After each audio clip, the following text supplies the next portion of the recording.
Okay, everyone should have the next lesson, which is lesson 26. Make sure you have the correct one, because I know there's a lot of lessons out there. Everybody have one that wants one? Okay, so let's get started. You and I have been studying spiritual warfare because what gate are we camped on right now?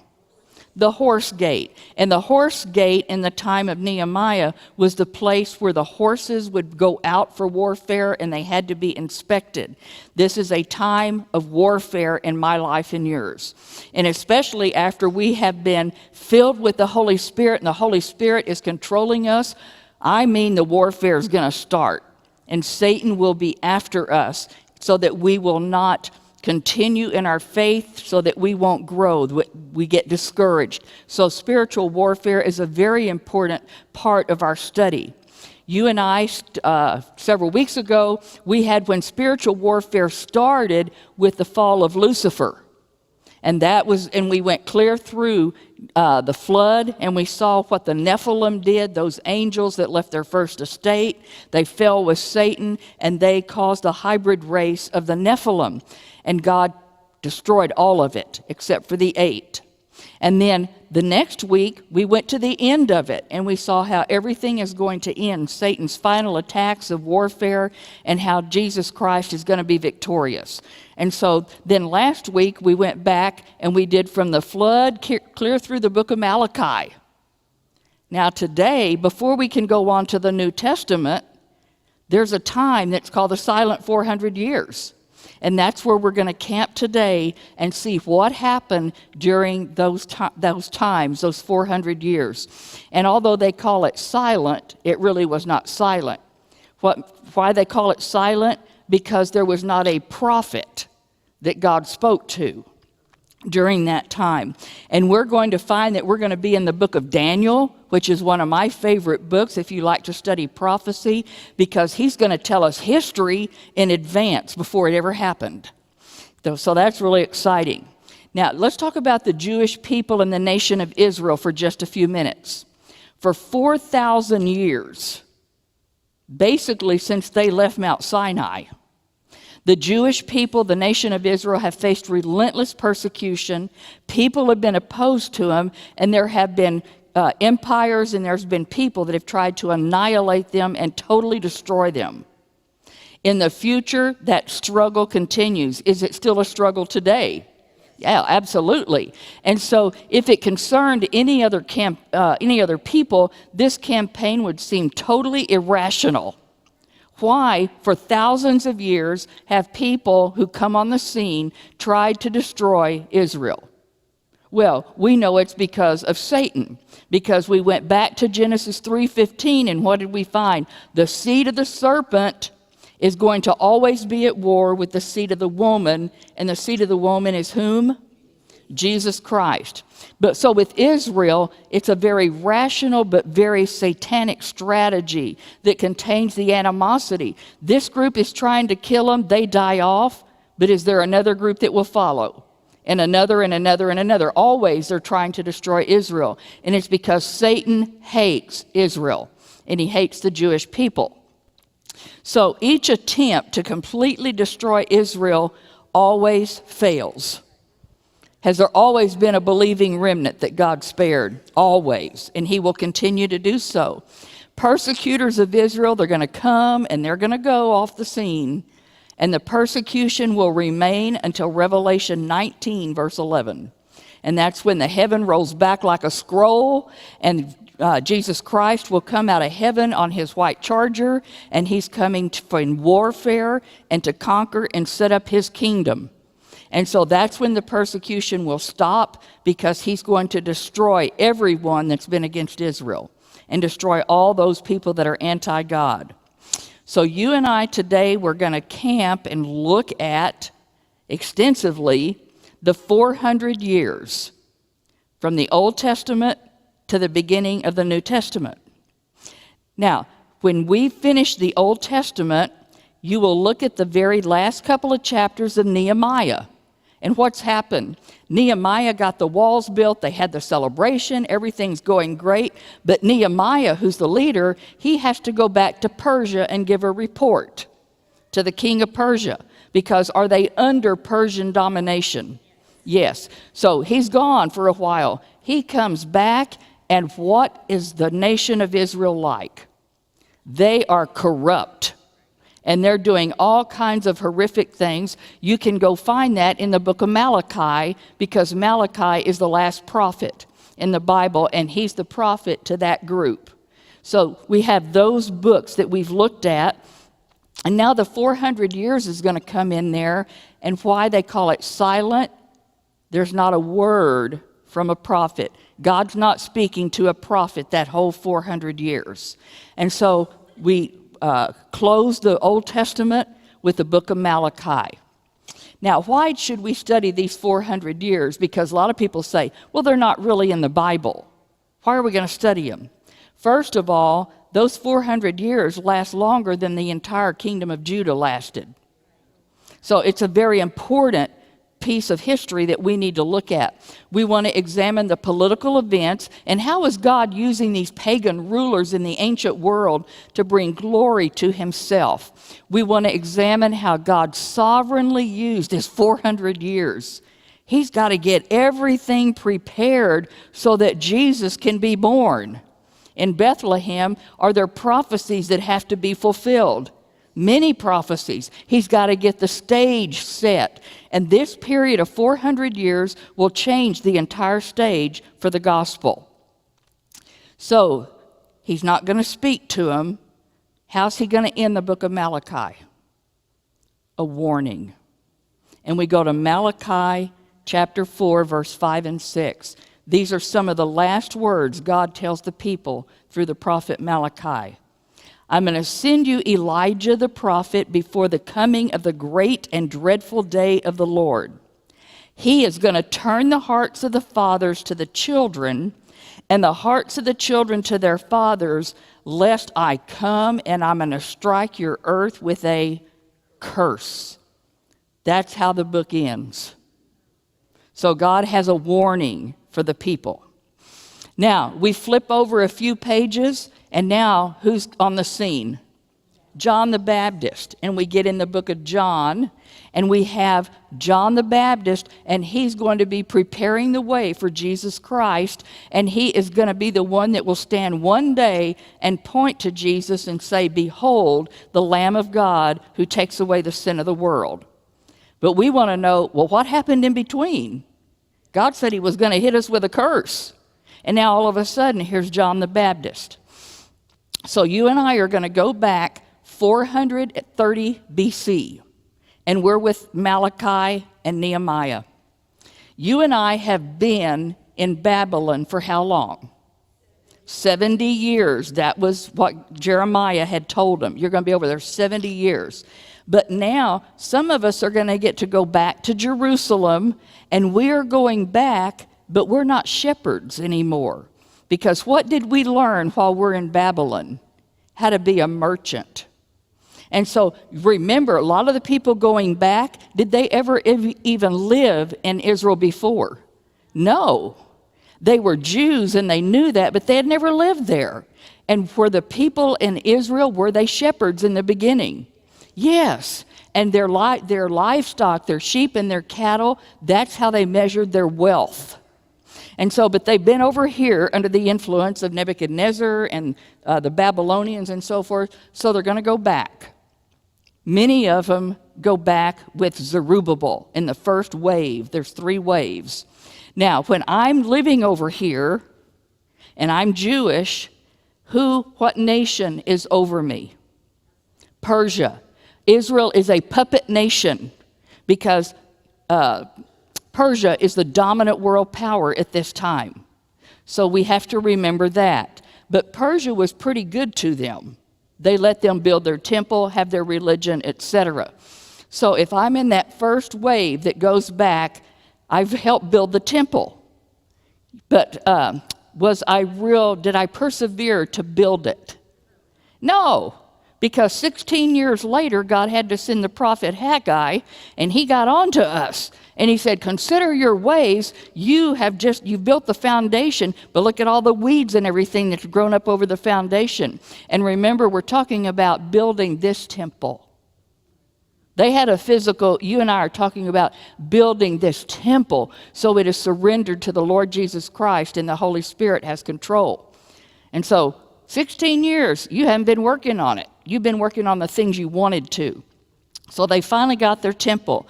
They restored the law, and they got Aaron's line of priesthood back functioning like it was supposed to. The one good thing about captivity, what did it do for them? I'm back in Israel now, and it cured me of going after the pagan gods of the nations around me. They did not go into idolatry again. So that's one good thing the captivity did. Nevertheless, I'm not serving the idols. I learned my lesson. But nevertheless, that warning that he's going to give is not without cause, because what's going on now where I live in Israel, and Malachi is my prophet, the priesthood is compromising with the things of the world. Oh, I think we're back there again today. The churches that compromise with the world and they want to affirm LGBT and affirm everything else instead of going by what God's word says. The people are mistreating their wives. They're marrying pagans. They're not tithing. They're neglecting the temple, and they're not teaching God's ways. Does it always seem to you that there's nothing new under the sun?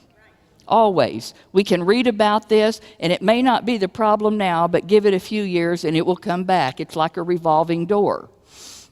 So God's going to use these 400 years, and he says, I got to prepare the perfect time, the perfect place for Jesus to be born in Bethlehem. But right now, there's a lot of things that have to change before I can get there and fulfill all the prophecies. He also, in God's plan, does he know that Jesus Christ is going to come and die? Yes. He knows that he's going to pay for the penalty of sin. Does he know he's going to die on a Roman cross and be crucified? And I'm like, wait a minute, who's Rome? We're under Persia. How did Rome get here?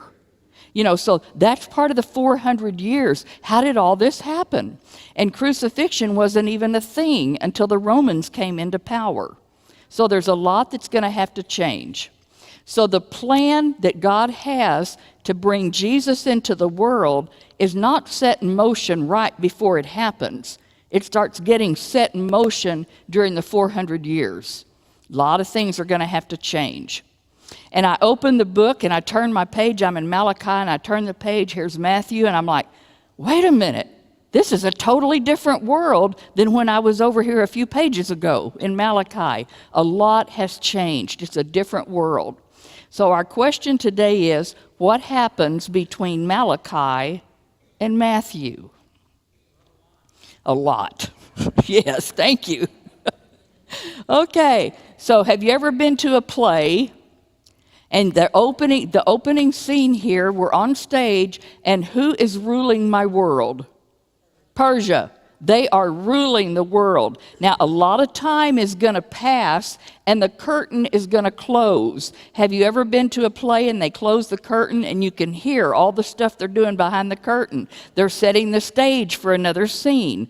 And that's what happens in this 430 years. What's going on behind the curtain? For over 400 years, because when we open the curtain again in Matthew, we're under who? We're under Roman rule, and they are fierce. And look at all the equipment that they have. I mean, and their military tactics are far superior than to what it was in the Old Testament. They're the dominant world power. How did this happen? That's what we want to find out. And we were under Nehemiah. We were under this Persian rule. And now, who is this guy? Herod the Great. He is in power when I get in the book of Matthew, and he's a descendant of Esau. How did this happen? See, so there's a lot of things that we're going to find out as we go back to the book of Daniel, because Daniel tells history in advance. Now, what's happening in the book of Matthew? We have some high priests. Are they from Aaron? Are they supposed to be from Aaron? Yes, but I want to be a high priest. I can buy the office. That's what's happening in the book of Matthew. The one that is the high priest is not necessarily from the line of Aaron. Also, haven't we had a central temple in Jerusalem where we worshiped? Yes, but now you're going to hear about synagogues. Synagogues are cropping up all over the nation of Israel, and this is where even Jesus is going to go and do some teaching in the synagogues, depending on what city he's in. So we're looking to the high priest because he can provide leadership for us. But the people are also looking, we've got some other religious authorities besides the high priest that are coming on the scene, and we'll look to them. So where'd the Pharisees come from? We never saw that in the Old Testament, but here they are in the New Testament. When did they come about and why? And also now we have the Sadducees. And so we have different groups that are cropping up, and do they have a following? Pharisees have a following, the Sadducees have a following. But they didn't have that in the Old Testament. Now we have a religious Supreme Court called the Sanhedrin, made up of 70 members. And they can do all kinds of punishment, except they cannot give the death penalty. Only Rome can do that. But if you go before the Sanhedrin, they can give you punishment. A lot of their punishment was like 39 lashes. Okay, so they could do that. Now, let's really zone in now, and we're going to see what happened between Malachi and Matthew, and we get to go to the book of Daniel. And we're going to see all kinds of beasts and all kinds of creatures that God showed Daniel so he would know what was going to happen before it ever happened. And we know in the New Testament, does God verify for us that Daniel was a prophet? Yes. And so we know that Jesus said he's the prophet, and so we can rely on what he writes. So we're going to go to the book of Daniel because God's going to tell him all about history in advance. Now, who's in power? Nebuchadnezzar. We all know this story. It's very familiar. So Nebuchadnezzar in chapter 2 of Daniel has a dream. He does not understand the dream. So he's going to go to his wise counsel the next morning, and not only does he want him to interpret the dream, he says, you've got to tell me what the dream was. Well, that sounds very difficult. And if nobody can do it, I'm going to kill all of you. Now, would that include Daniel? Yes, because Daniel was he had worked his way up, and he was one of the advisors at this time. So Daniel, God's going to give him a vision, and he's going to show him what Nebuchadnezzar's dream was, and he's going to give him the interpretation. So this is really cool. And so Daniel's able to save all of those seers and all of those wise men. Now, most of you have seen this statue, and you know what it represents.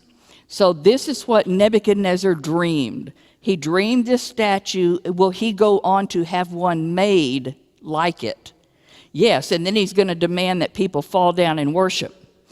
But the statue is in several different metals, and it starts with a head of gold. And the head of gold is Nebuchadnezzar himself. Don't you know that really stroked his pride? I am the head of gold. So anyway, after him is going to come the chest of arms and silver. This is going to be your Medo-Persian Empire. And then the belly and thigh of bronze is going to be the kingdom of Greece. The legs of iron is going to be Rome. And then we're getting down right now in history, we're getting down to those 10 toes. Because those 10 toes are going to come together, and they are going to be divided up. They're trying to divide the world into 10 areas right now. So you're going to have 10 people that are head, and then out of one of them is going to come a little horn, and he's going to become the Antichrist. So, and then at the very end of this, at the end of the 7-year tribulation period, wait, The heavens are opening. Here comes that big crushing rock.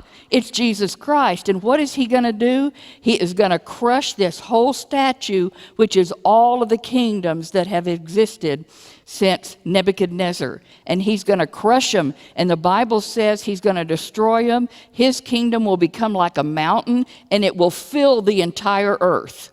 So that's what's going to happen with that kingdom. Now, this is history in advance. This statue is known as the times of the Gentiles. This is when the Gentiles have their time. They get to be in control. It started with Nebuchadnezzar in Babylon. The Gentiles are done when Jesus comes back, when that stone comes and crushes them. Now, this is history in advance. And I can't remember if I put it on your paper, but you may want to add it. Between the legs of iron and the toes, put in the church age. Because the Romans are not in power now, are they? No. But the revived Roman Empire, the 10 toes, is going to happen. It is coming on the scene even as we speak. But after Rome went away, you've got the church age. Now, the church age is where we are living right now because Rome is done as a power, a world power. Now, if I go to this, put in the church age, go to Revelation 2 and Revelation 3. And then you're going to put in the history of the church. And so we've got Ephesus and Smyrna, Pergamos, Thyatira, Sardis, Philadelphia, and Laodicea. Are we at the end of the church age? Yeah, we're in Laodicea. I've never seen a more apathetic group.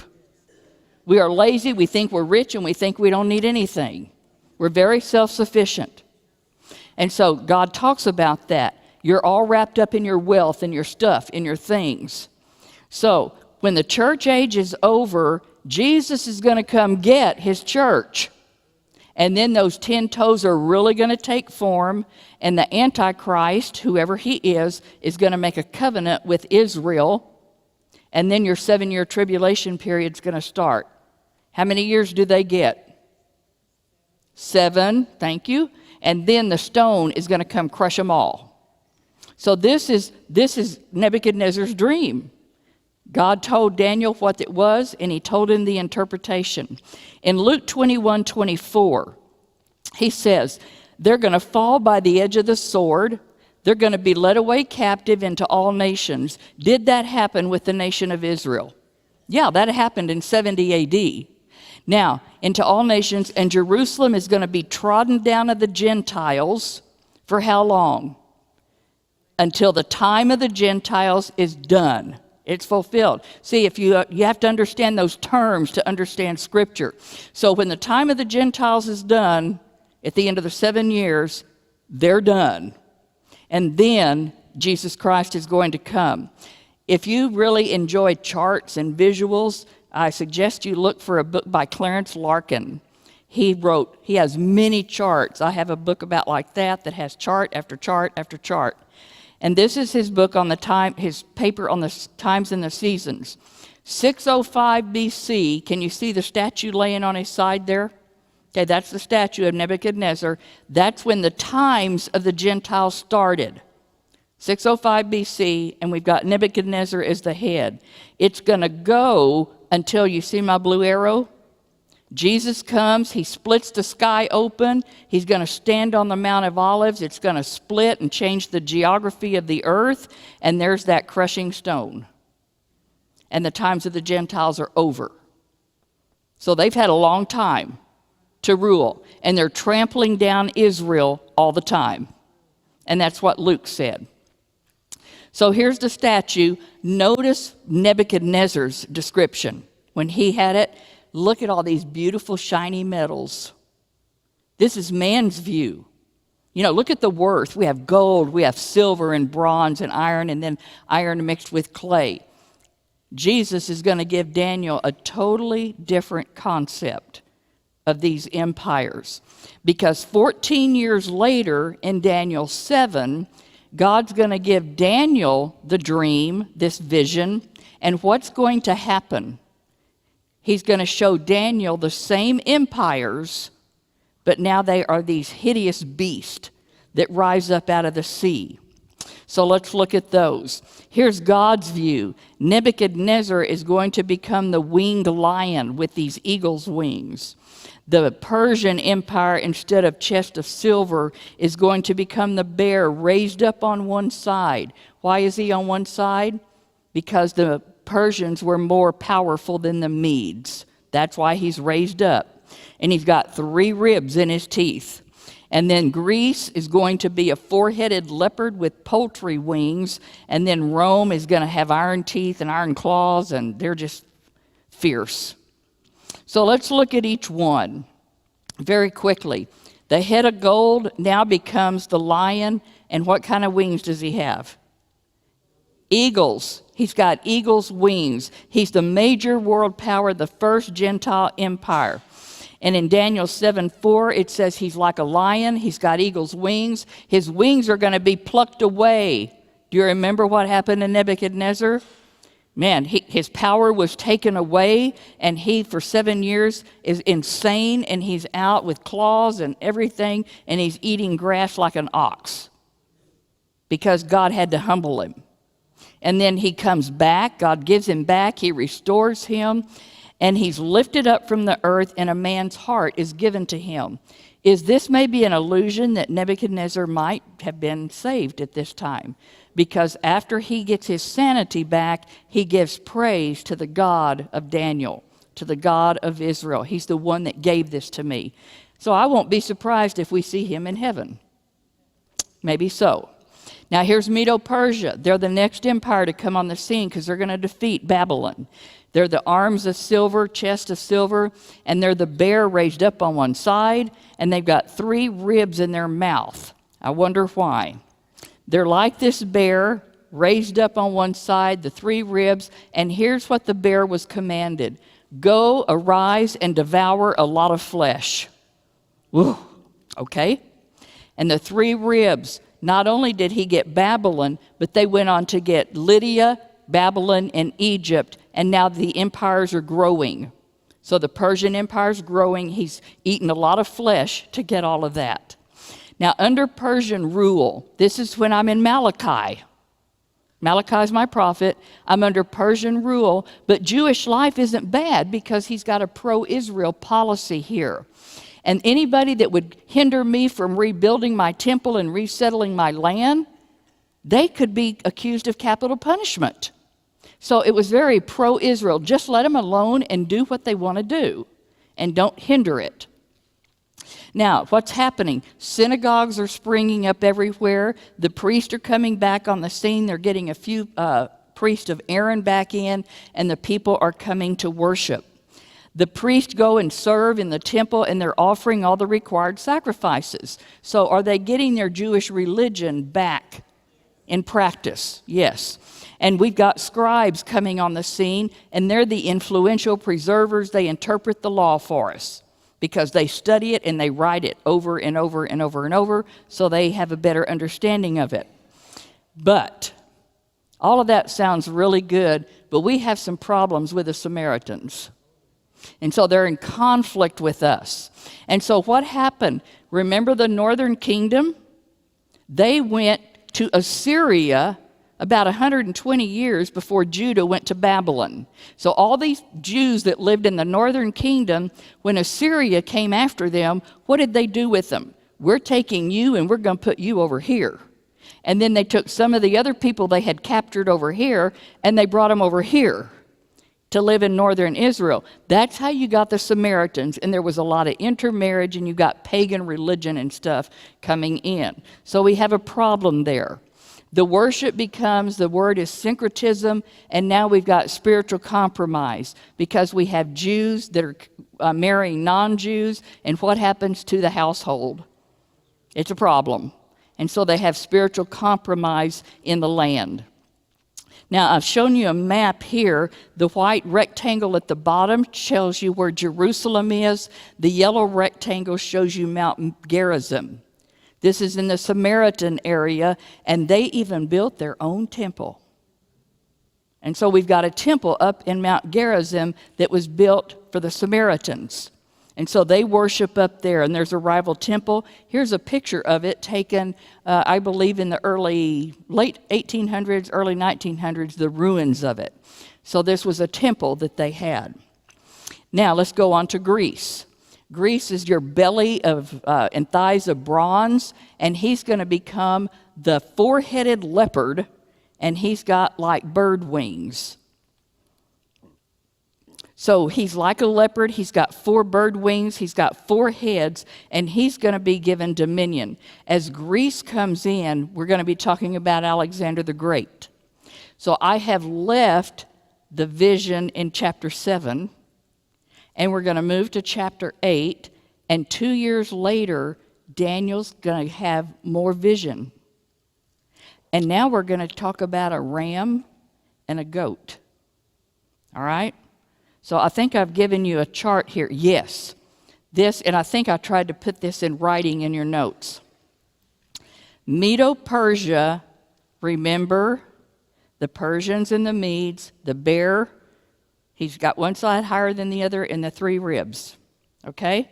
But in chapter 8, he's going to become the ram. So if you know these things and follow it, you can keep this in your mind. My bear has become a ram. All right? And then Greece, who was the 4-headed leopard, is going to become a goat. So if you just keep those things and you know this animal is, you just follow it through, then you aren't going to get mixed up. So instead of a bear and a leopard now, we're going to talk about a ram and a goat. And the ram is Persia, and the goat is Greece. But we got 2 new animals. But are they the same countries? Okay, don't get mixed up because we need to follow it through. So in Daniel 8, he says, I lifted my eyes and I saw, and there is this ram. He's got 2 horns and he's standing at the river. Oh, and he's got 2 horns, but what's different about the horns? One's higher than the other. Does that remind you of the bear? Does it remind you of Medo-Persia? Yes, so that's who this is. One's higher than the other. This is your Medo-Persian Empire, and he's standing there. Now, he is going to push chapter 8, verse 4 in 3 different directions. The ram has been over here in Persia. Is that kind of the eastern area? From Jerusalem, it's east. All right. Now, I see this ram. He's pushing west, north, and south. No animal can withstand him, nor was there any that could deliver from his hand, but he did according to his will, and he became great. So this is the Medo-Persian Empire, the ram who was the bear, and he gets Babylon, Turkey, Greece, Egypt, Afghanistan, and Western India. So his empire is really expanding. Verse 5. Now I'm thinking about that, and here comes a goat. And this goat's coming from the west, right? And he's on the face of the whole earth, and he doesn't touch the ground. What does that mean? He is conquering so quickly and moving so fast. And he's got a big notable horn between his eyes. So we have this goat coming on the scene who was the 4-headed leopard. So we're still talking Greece. Now, what happens when these 2 animals meet? He came to the ram that had 2 horns that I had seen standing before the river, and he runs into him with the fury of his power. So we've got the ram with 2 uneven horns, and we have the goat that has 1 big horn. Looks kind of like a unicorn, sort of. Okay, now, in football terms, the goat is going to beat the ram. That's what's going to happen. And he says in verse 7, I saw him, the goat, and he's going to confront the ram. He's moved with rage against him. He attacks the ram and breaks both of his horns. There's no power in the ram to withstand him. He cast him down to the ground. He trampled him, and there's no one that could deliver the ram from his hand. So is Medo-Persia going to be totally defeated?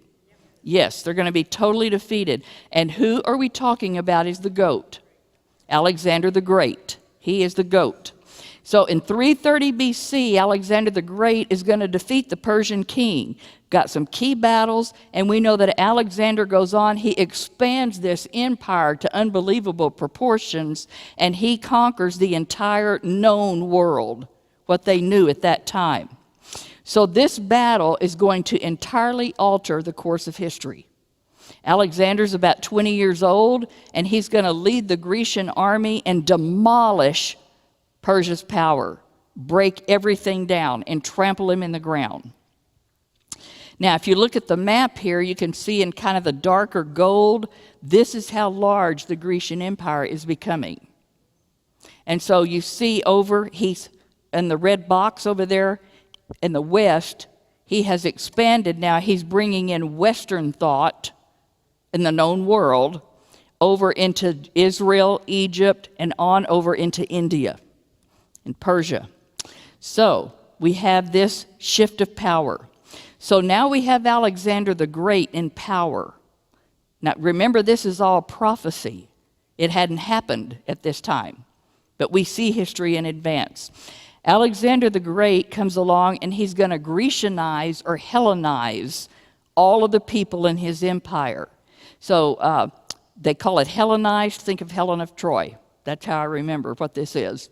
And it's a system. We're going to have ease and pleasure. You know, this is Greek philosophy. We sit around and we want to think of something new. What else is new? That was what Paul was finding when he went and taught to the Greeks. Now, the Grecian influence becomes very strong in Israel because now is Alexander the Great over Israel. Yeah, he is, especially in the priesthood. And now my priesthood's going to become corrupt, and they're going to be power hungry. Well, we have some of that too.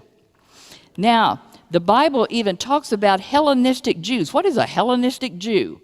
It is a Jewish person that's greatly influenced by the Greeks, the Greek thought, the Greek philosophy, the Greek style of life. So we've got Greek-speaking Jews that are living in the diaspora now. They're less strict. They want to liberalize everything. They have combined elements. Well, we'll keep some of our Jewish tradition, but we want Greek culture mixed with it. That's a Hellenistic Jew. And so they've got Greek thought, liberalize the Jewish law. In fact, in Acts 6:1, in the early church, it says in those days, the number of disciples is increasing in the early church. But we have some Hellenistic Jews who are among them, and they're complaining against the Hebraic Jews. Those are the strict ones. Our widows are being overlooked. And so we have a conflict even in the early church between these two groups of Jews. So look what happens. This is under Alexander the Great. You have group one, strong nationalist Hebrews that want to preserve everything by the Mosaic law. They want to resist all foreign influence to disrupt the old Jewish ways. We want it traditional, like we have always had it, and according to the strict Jewish law. These will become the Pharisees. And the Pharisees, their meaning is to separate. And they insist on, we've got to preserve tradition. We've got to, the ways that the Jewish people have always worshiped. We're not in the New Testament yet. This is the beginning of it, of the Pharisee and the Sadducees. The Pharisees grow stronger. They're more legalistic. They become rigid in their requirements. And if you remember in the book of Matthew, some of Jesus' most vicious words are going to be against what group of people? The Pharisees. Because they're strict, and that's how they live their life. I'm supposed to do this, I obey it and check my box. I do this, I obey it and check my box. But their heart is not changed. They're just going according to a lot of rules and regulations. They become the religious hypocrites, and they keep the outward form of the law, but they violate the spirit of it. And he had a lot to say about people like that in the New Testament. Now we have the Hellenistic Jews. They're going to become more influential in politics, and they say, we've got our religion over here, we want to liberalize it, but guess what? God should not have any part in governing our nation. So they want to keep everything separate. This group becomes the Sadducees, and they don't believe in the supernatural, they don't believe in angels, and they don't believe in the resurrection. They've gone a long way from what the Jews believed. So in the Old Testament, zip. I don't hear a word about a Pharisee or a Sadducee. I read this whole Old Testament. They're never mentioned. But I get in the New Testament and they're all over. And they hate each other. They're the main antagonists, Pharisees against the Sadducees. But when we have a common enemy, we both hate Jesus, so we'll come together, and that's the only time they come together and agree we don't like Jesus. And they don't want him in power. So, Alexander the Great, his conquest here, he's accomplishing God's purpose in the world. He did a lot to prepare the world for the coming of Christ and the spreading of the gospel, because now is the empire almost the entire known world, what they knew at that time. Number one, what did Alexander the Great do? He ended the Oriental influence, like from Persia and over going in the Far East, that threatened to take over the Western world. And he helped bring people together. He extended Greek culture, and the Greek language is going to grow like crazy. Now, the Jewish people are supposed to be set apart, correct? But Greek culture, we're going to have a moral and a spiritual crisis because of the culture. You know what comes around? Yeah, here it is again. Number 3, his policy, though, he was very kind towards his conquered people. And he's the one that showed brotherhood into the world. He didn't want to mistreat anybody that he was over, we'll say. Now, he literally wedded the East to the West. There were 9,000 of his soldiers and officers that married Eastern women, and they had one mass wedding. He's got 9,000 of his soldiers, and it says he held an expensive marriage ceremony. You've got all these Persian princesses and other noblemen, and they come marry the Greek Macedonian soldiers. And the wedding ceremony lasted 5 days. They had a luxurious tent, and they had entertainers from all over the world. So that happened under Alexander the Great. So now, remember, he's the 4-headed leopard. He's got 4 horns. Now, the male goat, Alexander, he becomes the goat with 1 horn, remember? He magnified himself exceedingly, but as soon as he's mighty, the large horn was broken. It's broken now, and in its place, how many horns are going to come up out of the goat? 4 are going to come up out of the goat. Alexander died in 323 BC. He was only about 32 years old. It said he drunk himself to death in the prime of his life. He's so sad. There's nothing else for me to conquer. And he had no purpose anymore. So he left no successor or no heir. So the kingdom is going to fall into disarray. And so I have a picture.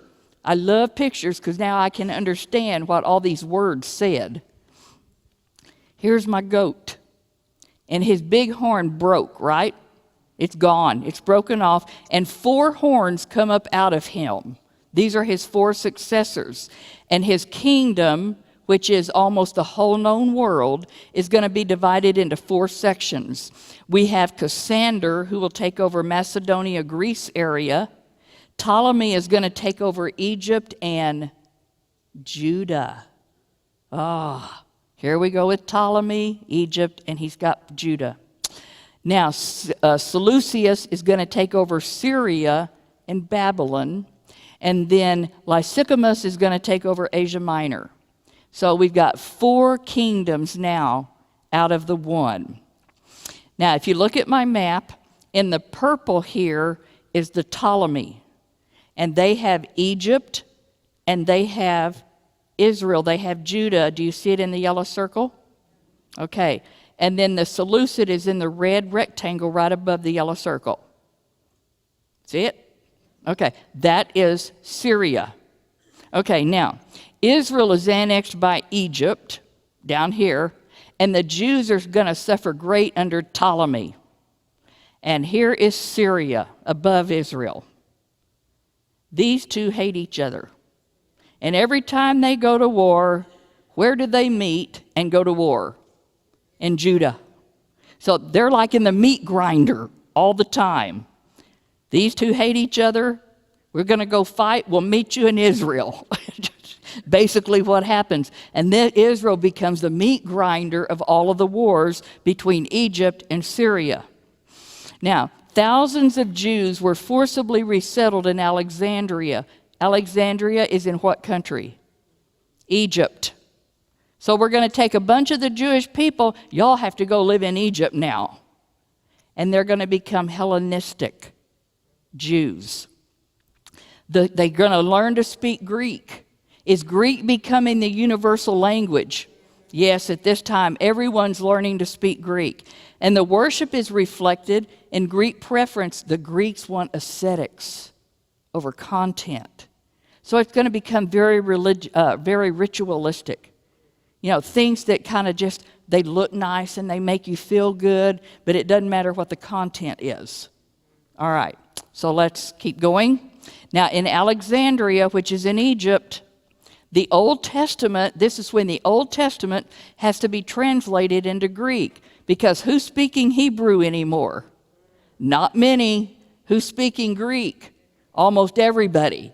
And so at 284, before Christ is born, we've got to translate the Old Testament into Greek.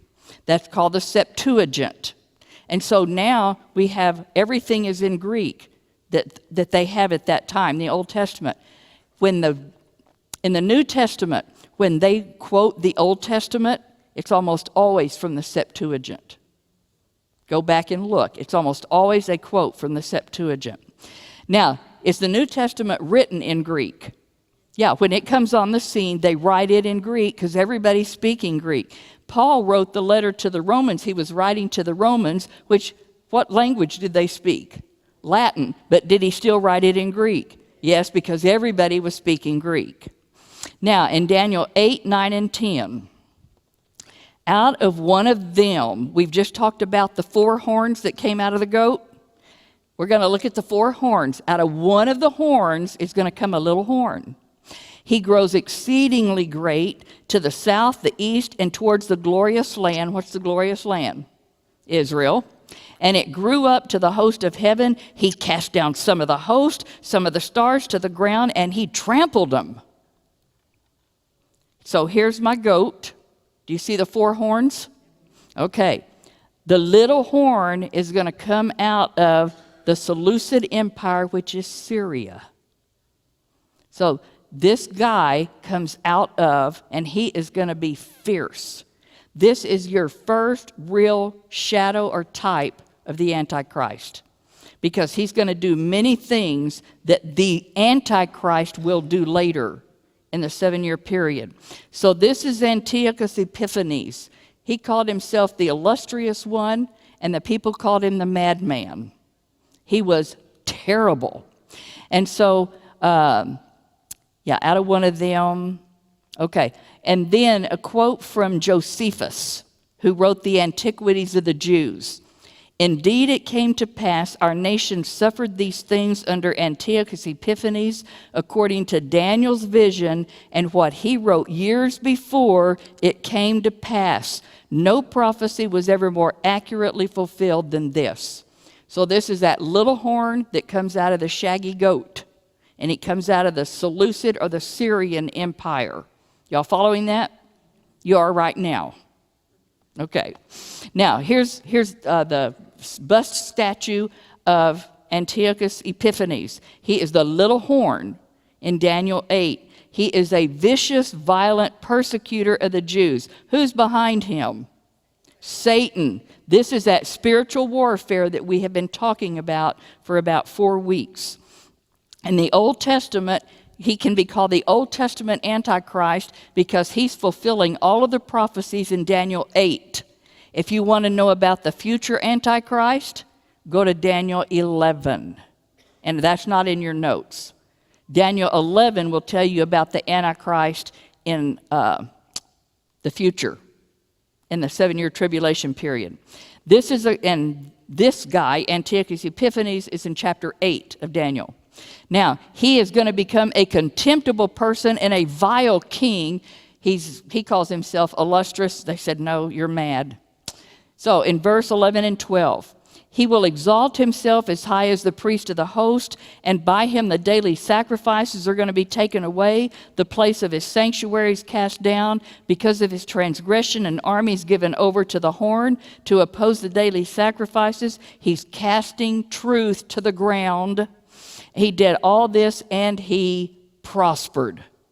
That's the prophecy. So in 198 BC, the Seleucids, which are Syria, they overthrow the Egyptian section of Israel. Was Israel originally given to Egypt? Yes, but in 198, Syria is going to go take it over. And then in 175 BC, Antiochus Epiphanes, the madman, he becomes king of Syria. So he's in the Seleucid Empire. For the first time, Israel's now coming under a ruler who's going to try to stamp out Judaism completely. Is that Satan's goal? Always. And these people are brutal. So if you look at my map, once again, Antiochus is the Syrian king to the north of Israel. He's in the yellow box. Egypt is in the red box down here. Jerusalem's in the white box in the middle. So every time Antiochus in the yellow box wants to go attack the guy in Egypt in the red box, where do they meet? In Jerusalem in the white box. And so once again, Israel is in the meat grinder of the battle. Israel is the most fought over country in world history. For over 27 times, they've been the most captured city in the world. They've been pillaged, ravished, burned, and destroyed. All because of Satan's hatred of Israel. So in 169 BC, Antiochus in the yellow box in the north, he says, I'm going to go down and attack Egypt, down here in the red box. But they rebuff him. What kind of frame of mind do you think he's in? He is angry.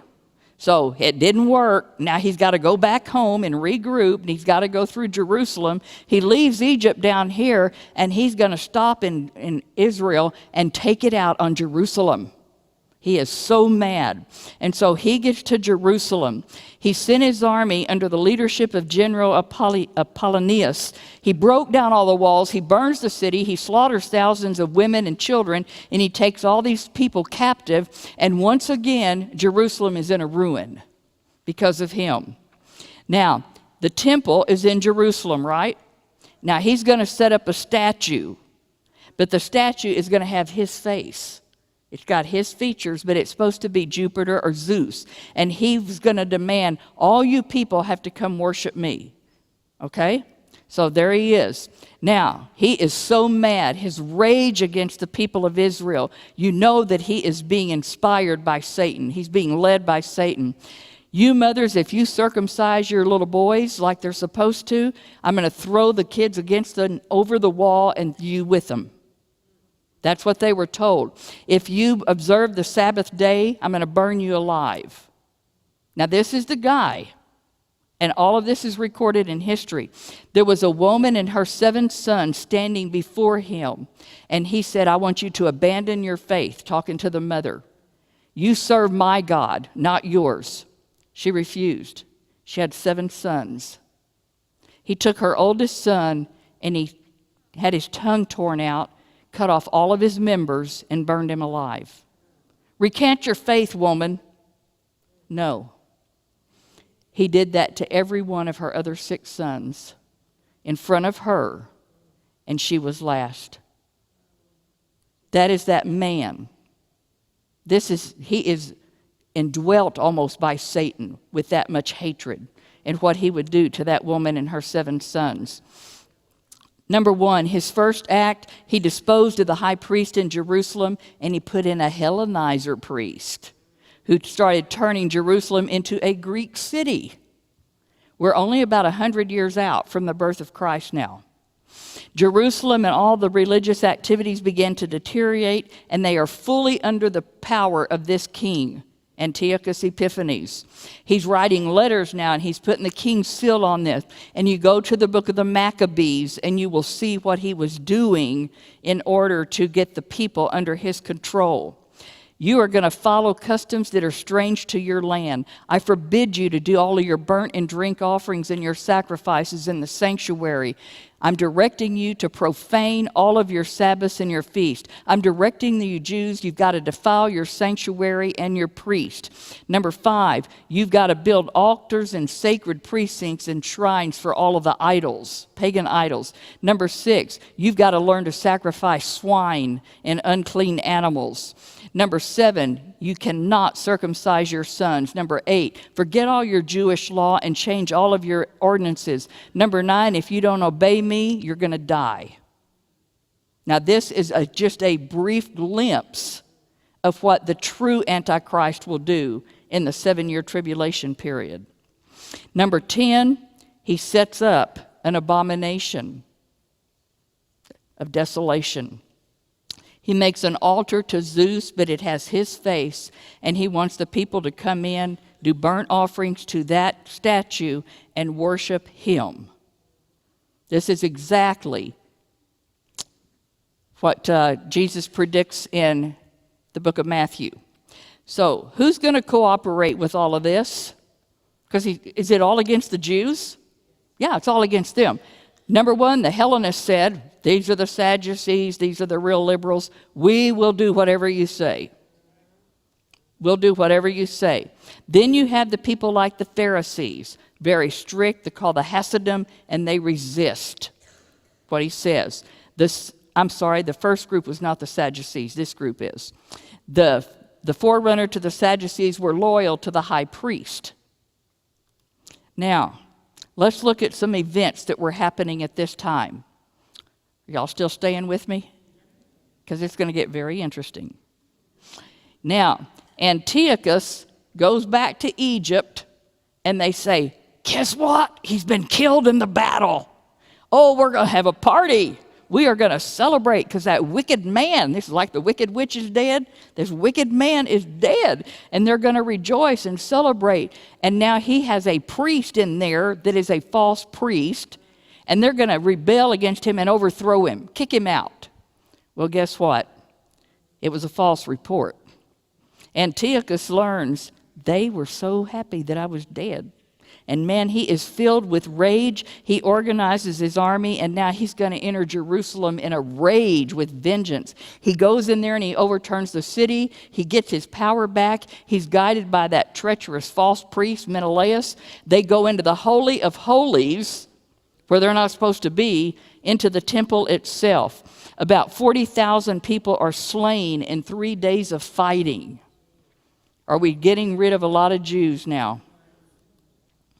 Now, he goes into the Holy of Holies, he takes their scrolls of the law, and he destroys them.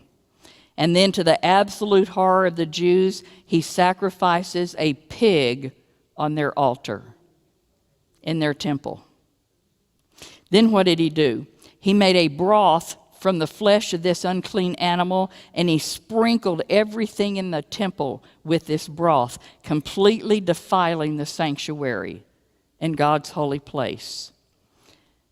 In Matthew 24, when the disciples asked Jesus, give us a sign, the end of the times, what's going to happen? He tells them about the future abomination of desolation that will happen in the temple during the 7 years. And he says, when it happens, what do? Get out of town and go where? To the mountains. All right, let's see what happens. The coming desolation of the tribulation temple, when the Antichrist will enter the temple and call himself God, he defiles the temple, demands worship, and kills everybody. This guy back here, is he a shadow of it? He is a shadow, but as bad as he was, he is not going to be as bad as the real one that comes. It's always a shadow, a type. So let's compare Antiochus and the future Antichrist. Both begin modestly, but increase in power and influence. Both blaspheme God with a mouth that speaks great things. Both persecute the Jews. Both claim to be gods, and they put images in the temple. Both impose their own religion on the people. Both are opposed. I've got a believing remnant that's going to oppose both of them, that knows God. Both are energized by the devil and they're great deceivers. Both appear to succeed marvelously and seem to be invincible. Both are finally going to be defeated by the coming of a Redeemer. Who is the one that will be a type defeating the first one? Judas Maccabeus. We're going to look at him. And then who will defeat the second one? Jesus Christ himself. So here's the guy, Judas Maccabeus. They called him the Hammer. And he is going to go in and take care of it, and he's going to get the temple back for the Jews under his leadership. Now, this is a picture of, this was a high priest, Mattathias. He was a Hasmonean, he was a Maccabean.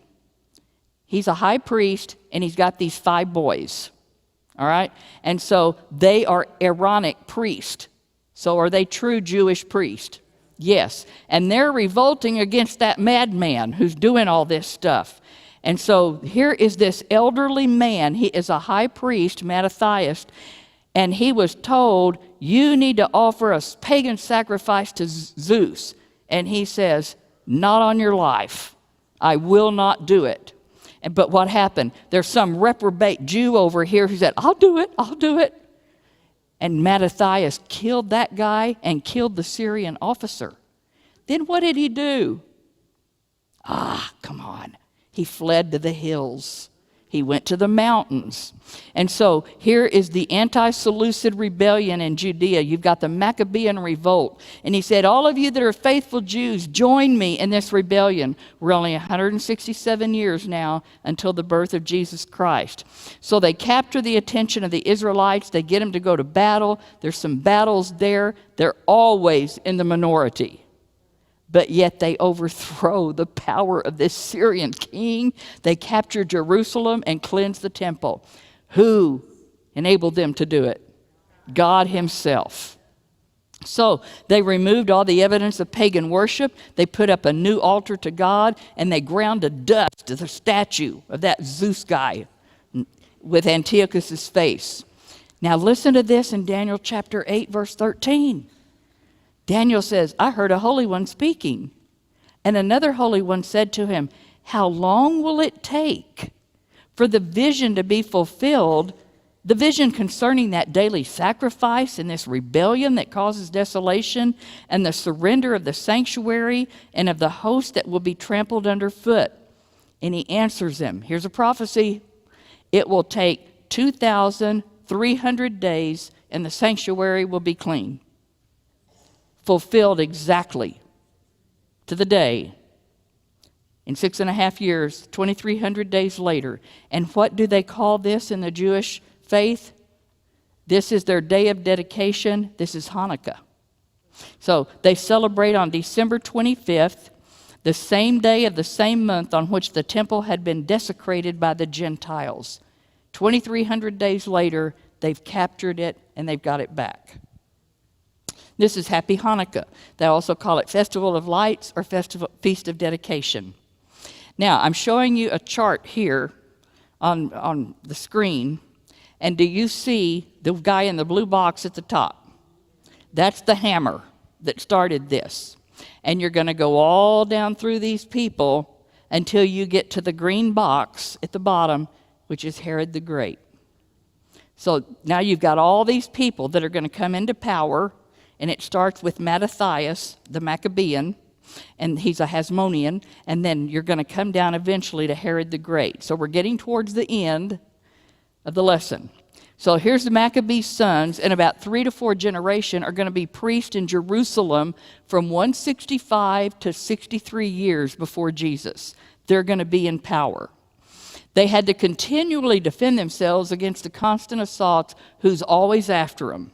Syria to the north, because Syria is trying to recapture the city and the temple that was taken away from them. So we had this Hasmonean dynasty. The political dynasty of the Maccabees was short-lived. And it was disastrous because they assumed the throne and the office of the high priest. And Israel is beset. We're fighting among ourselves. It's what's going on. D.S. Russell wrote a commentary called Between the Testaments, and he says, "We see the emergence of an independent Jewish state, and your civil head, your military head, and the high priest are the same person. Oh boy, do we have a problem. We have a problem when one person has all that power." So Simon, if you look on my chart, he is now in the green box. So we're coming down the ladder. He is murdered by his son Ptolemy. And his son, John Hyrcanus, becomes the high priest. So we're moving on down. John Hyrcanus reaches an accord. He makes a pact with Syria.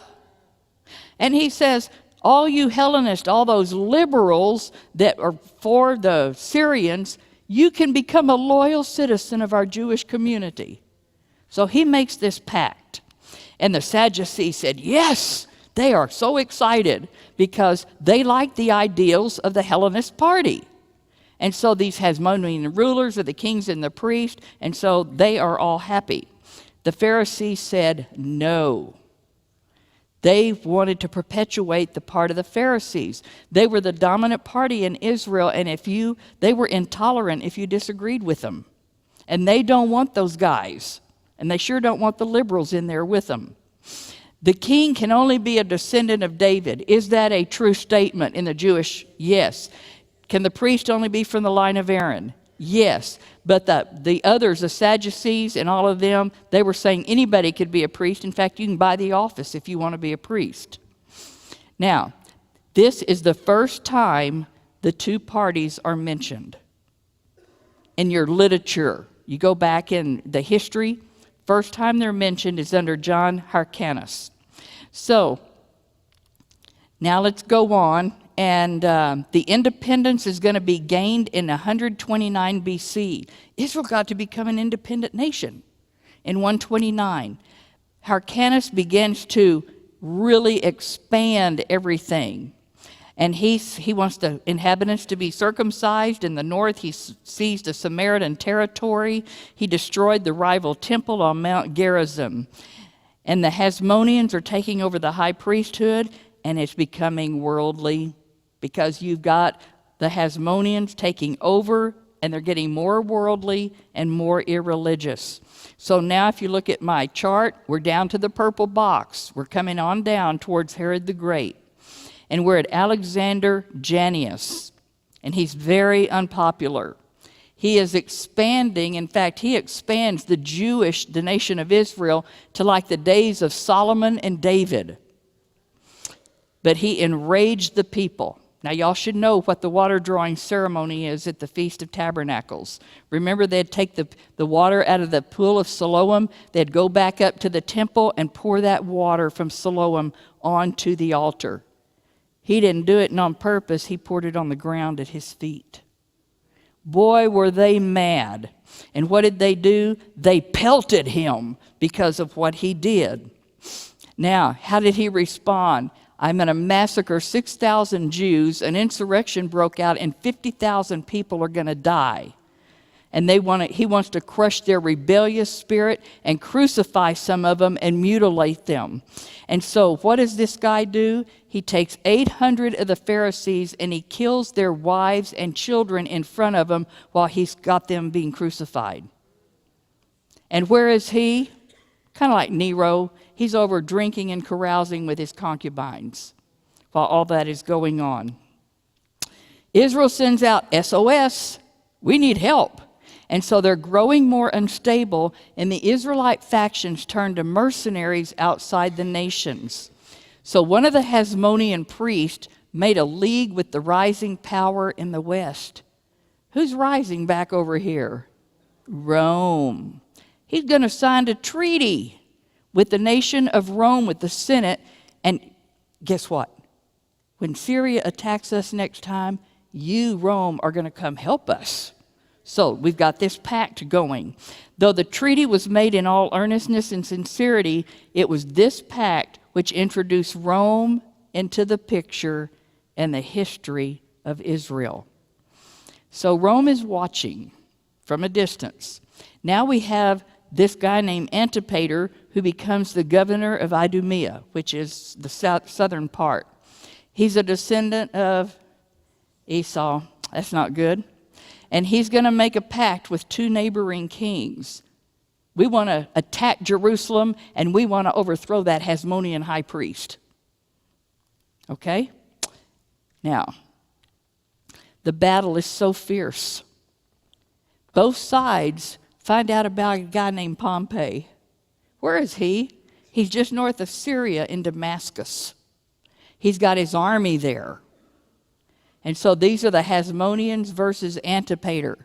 And both of them are looking to who? Pompey. We need some help down here because this has been a fierce battle. So what happens? Oh, one side has a little more money than the other. And so one side's able to get Pompey more on their side. So he comes down from Damascus. He enters the city of Jerusalem, and there's terrible slaughter. He walks into the Holy of Holies. He overthrows the city, and he captures it for who? Rome. This is how Jerusalem is going to get under the Roman power. And it's 63 years before Jesus is born. And so now what? Antipater appealed to Pompey, and in 63 he invaded Jerusalem, and he makes Hyrcanus II as the high priest. Now, Israel is now, remember they had their independence in 129? Now they're under Rome, and they're a puppet nation once again. And we're 63 years before the birth of Jesus Christ. Now, world empires, and I've given you just a little chart. In 63 BC, Pompey occupied Jerusalem.